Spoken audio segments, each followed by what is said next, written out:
علامہ مولانا چودھری محمد اقبال صاحب آپ اپنے ملفوظات سے نواز رہے تھے.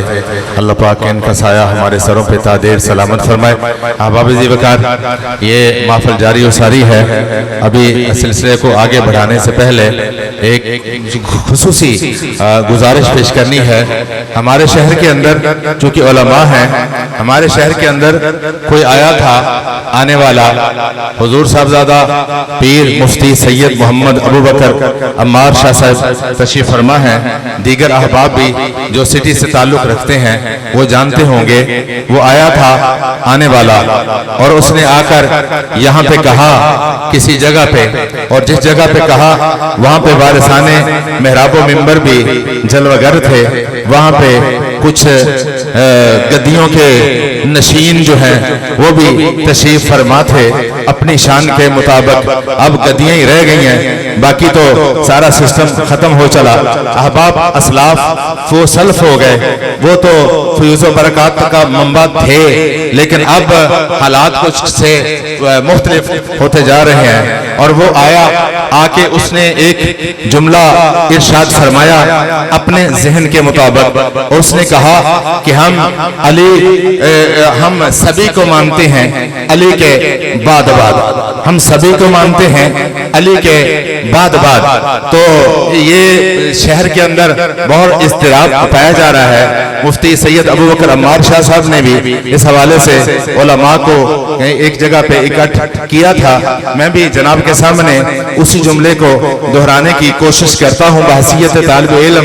بھئی ہم اس کی بات کی عکاسی کرتے ہیں. واقعی اس نے اپنے ذہن کے مطابق درست کہا تھا، لیکن میں چونکہ طالب علم ہوں میں تو اپنا نقطہ نظر عرض کروں گا علماء کے سامنے. جہاں پہ غلط ہوں گا میری تصحیح انشاءاللہ ہو جائے گی. ان سے بڑا تصحیح کرنے والا میں کہاں سے ڈھونڈ کے لاؤں، جنہوں نے عالمیہ 8 سال اساتذہ کے سامنے بیٹھ کے کیا اور اپنی ایڑیاں ان چٹائیوں پہ رگڑی، بھوک بھی پیاس بھی برداشت کی ہوگی، کمی بیشی اموال کی اور بہت سارے مسائل سے گزرے ہوں گے، اور تخصص بھی کیا. 2 سال کے اندر انہوں نے پڑھا بڑے بڑے فتاوا کو، بڑے بڑے علماء کو، بڑی بڑی کتابوں کو. تو یہ میری رہنمائی آسان طریقے سے فرما سکتے ہیں. قبلہ سید ابو بکر عمار شاہ صاحب اس نے ٹھیک کہا ہوگا اپنے ذہن کے مطابق ہم سبھی کو مانتے ہیں علی کے بعد بعد. میں نے کہا بالکل ٹھیک کہا تم نے اپنے ذہن کے مطابق، ہم تیری بات ماننے کے لیے تیار ہیں، پر ہم مسلمان ہیں نا، اور مسلمانوں کا عقیدہ یہ ہے، مسلمانوں کا نظریہ یہ ہے، ہم اسی پہ قائم رہیں گے جو جس پہ اللہ نے ہمیں قائم رہنے کا ارشاد فرمایا. ہم اسی پہ قائم رہیں گے جس کے متعلق اللہ نے فرمایا تھا لکم فی رسول اللہ اسوۃ حسنہ، جس کے متعلق میرے نبی نے بارہا مرتبہ فضائل و کمالات جن کے فرمائے، ہم اسی کے مطابق چلیں گے. کیونکہ رسول اللہ کے اسوہ حسنہ کے متعلق وہی چل سکتا ہے جو علی کی بھی مانے، علی کو بھی مانے. اس میں علی کو ماننے کی بات ہوگی وہ من گڑت بات ہوگی، لیکن علی کی ماننے کی بات نہیں کی. اب آپ جانتے ہیں مقتدی ہوتا ہے، امام ہوتا ہے، مقتدی ہوتا ہے، امام ہوتا ہے. امام مقتدی ایک جیسے نہیں ہو سکتے. بھائی مقتدی ہے، امام ہے، امام بڑا ہوتا ہے، مقتدی خلف ہوتا ہے. جب تک امام کہے گا اس وقت مقتدی کھڑا رہے گا. جب امام رکوع میں لے کے جائے، سجدے میں لے کے جائے، مقتدی تابع ہے. جو تابع نہ ہوا علماء جلوگر ہیں، اس کی نماز ہوتی نہیں ہے، اس کی نماز بالکل نہیں ہوتی جو اپنے امام کے تابع نہیں ہے. بھائی ہم علی کو مانتے ہیں، اس لیے تیری بات سے بھی جناب اتفاق کرتے ہیں کہ ہم سبھی کو مانتے ہیں علی کے بعد بعد، لیکن ہم علی کی بھی مانتے ہیں. علی نے ہمیں کہا کہ میں جس کے پیچھے پڑھ رہا ہوں اس کا نام عثمان ہے، یہ میرا امام ہے. 10 سال کے قریب عرصہ میں پیچھے کھڑا رہا، یہ میرا امام تھا. یاد رکھیے گا جو علی کے امام کو مانے گا علی اس کا ہی ہوگا، جو علی کے امام کا نہیں ہے وہ میرا بھی کچھ لگتا نہیں ہے جناب والا۔ کچھ عرصہ عمر فاروق اعظم کے پیچھے حضرت سرکار مولا علی تشریف فرما ہوئے، فرمایا پیچھے سے امام کے، میرا امام کائنات والوں یاد رکھو یہ میرے امام ہیں، یہ مراد مصطفیٰ بھی ہیں، یہ میرے امام ہیں، یاد رکھنا جو علی کا امام ہے، جو علی کی مانے گا علی اس سے ہی پیار کریں گے، علی اس پہ ہی شفقت فرمائیں گے۔ اور جناب سب سے پہلے میرے آقا صلی اللہ علیہ وآلہ وسلم لکم فی رسول اللہ اسوۃ حسنہ، ایک ہی بندہ ہے جسے کائنات میں مسجد نبوی کا میرے آقا کی موجودگی میں امام ہونے کا شرف حاصل کی ہوا، اور اس کو امام میرے نبی نے بنایا،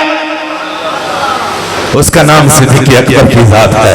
حضرت مولا علی نے پیچھے کھڑے ہو کے فرمایا یاد رکھنا میں اس کے پیچھے کھڑا ہوں، میں مقتدی ہوں، یہ امام ہے، یاد رکھنا میں مقتدی ہوں، یہ امام ہے، میں مقتدی ہوں، ابو بکر امام ہے، میں مقتدی ہوں، عمر امام ہے، میں مقتدی ہوں، عثمان امام ہے۔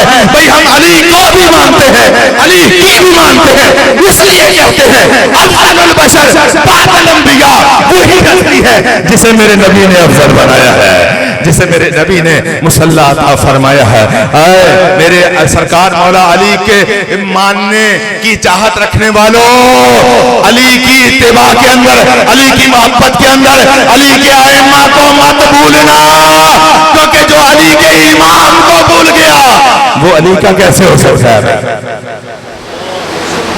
وہ علی کا ہو سکتا نہیں ہے۔ مقتدی ہوتا ہے، سب سے افضل البشر بعد الانبیاء حضرت ابو بکر صدیق کی ذات ہے، اور اس کے بعد حضرت عمر فاروق کی ذات ہے، اس کے بعد عثمان غنی کی ذات ہے، پھر مولا علی کی ذات ہے۔ اور یاد رکھیے گا سب سے بڑا فیصلہ اس اسلام کے اندر میرے آقا کا ہوتا ہے، جو رسول اللہ کے فیصلے کو نہیں مانتا وہ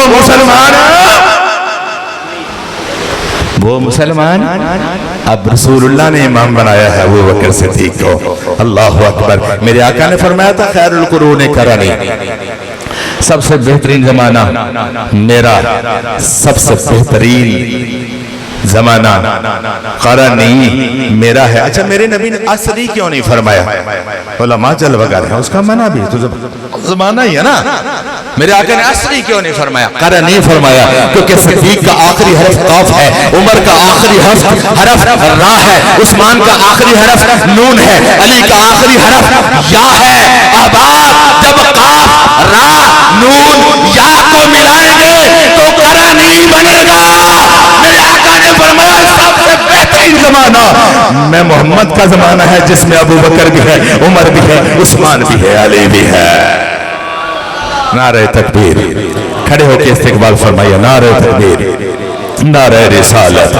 آج کی محفل کے صدر گرامی صاحبزادہ والا شان مبلغ عالم اسلام شیخ طریقت رہبر شریعت حضرت علامہ پیر مفتی ابو الازہر محمد اختر علی صاحب قادری سجادہ نشین آستانہ عالیہ حضور قبلہ محدث اعظم قصوری، آپ تشریف لائے، اہلا و سہلا مرحبا۔